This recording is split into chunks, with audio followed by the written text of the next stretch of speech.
The aircraft carrier George H.W. Bush has spent the past 2 weeks showing off the future of naval aviation, hosting the U.S. Navy's first MQ-25A Stingray unmanned tanker for an at-sea demonstration and conducting that carrier's first F-35C Joint Strike Fighter flight operations. The service announced December 20 it had completed an unmanned carrier aviation demonstration, installing a ground control station on the ship and proving the UAV could integrate into that carrier environment. On a pitching flight deck, with the operator following the hand signals of the aircraft handlers, and with ship-based operators maintaining connectivity even while the drone is mid-air and away from the carrier.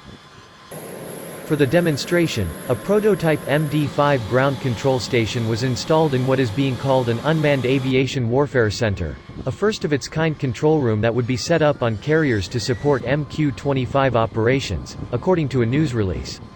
The team in this control room would coordinate the drone's missions as well as its approaches to the ship during landing. The Boeing-owned T-1 test vehicle then conducted day and night operations at sea, including taxiing and parking on the flight deck, connecting to the catapult, and clearing out of the landing area. In addition to the team in the control room, MQ-25 deck operators used Boeing's handheld deck control device during these maneuvers, working alongside Navy taxi directors and converting the sailors' directions into corresponding inputs for the MQ-25. Early testing allowed our team the opportunity to evaluate many new systems for the first time at sea with T-1, Captain Chad Reed, Unmanned Carrier Aviation Program Manager, said in the Navy news release. Our initial look at taxi operations on the flight deck successfully demonstrated the MQ-25's ability to maneuver just like a manned aircraft in the shipboard environment. Though T-1 did not take off or land on the ship yet, a surrogate aircraft was used to test the hardware and software associated with the Joint Precision Landing System installed on aircraft carriers and amphibious assault ships to guide F-35Cs and F-35Bs for safe landings. The system will be integrated into the MQ-25 as well as Navy and Marine Corps variants of the V-22 Osprey. There is no better way to determine the success of a carrier aircraft design and its integration into the air wing than to put that new aircraft through testing at sea, Reed said in the news release. It's an exciting time as we progress toward the air wing of the future. MQ-25 will conduct aerial refueling for other aircraft in this air wing of the future, including the FA-18EF Super Hornet, the F-35C, the E-2D Advanced Hawkeye and the EA-18G Growler. The first of that air wing of the future configuration, minus the MQ-25, is on deployment now aboard carrier Carl Vinson in the Pacific.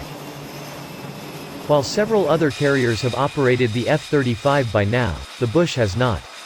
It spent 30 months in a deep maintenance period at Norfolk Naval Shipyard in Virginia, leaving the yard in late August and conducting a range of trials and fleet activities since.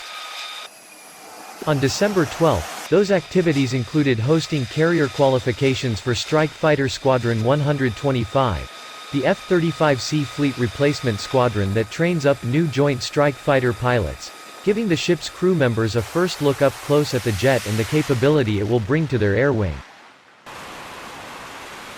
Rear Admiral Andrew Loisel, who leads the Chief of Naval Operations Air Warfare Directorate, OPNAV N98, told USNI News in a recent interview that as of Tuesday, the T-1 prototype is aboard USS George H.W. Bush, CVN-77, for the ship's carrier qualifications.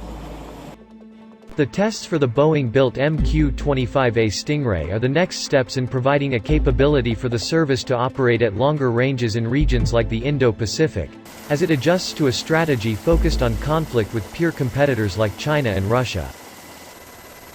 Loisel, who became the top aviation requirements officer in June, described MQ-25 as a crucial component of the Navy's effort to gear up for operating at longer ranges, like those it would face in the Indo-Pacific region.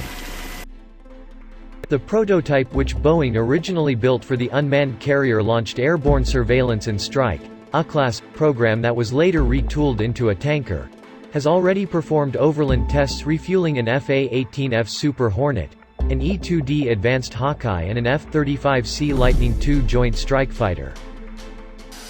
The Navy plans to have warrant officers operating the tankers, with the first 10 currently going through processing, ahead of a training that will be specific to the MQ-25A, Loisel said. He noted that the Navy's approach to unmanned aerial systems includes more autonomy than that of the Air Force.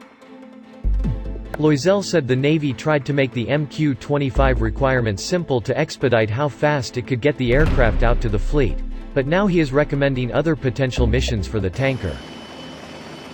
Boeing beat out Lockheed Martin and General Atomics for the contract to build the carrier-based drone in 2018. The first few engineering development model aircraft, currently under construction, are slated to come off the production line next year, while IOC is scheduled for fiscal year 2025.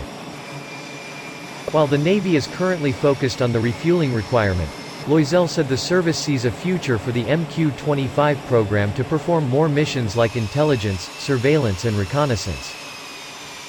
Tim Walton, a fellow at the Hudson Institute's Center for Defense Concepts and Technology, said a future variant of the MQ-25 could help the Navy have an aircraft aboard its carriers that can operate at longer ranges and perform other missions. The MQ-25 has a great deal of potential not only for ISR, but also for other missions such as strike or airborne electronic attack, Walton, who recently co-authored a report about aerial refueling, told USNI News. Walton's report argued that the U.S. military needs to invest more money in the aerial refueling mission to remain competitive against China in the Indo-Pacific.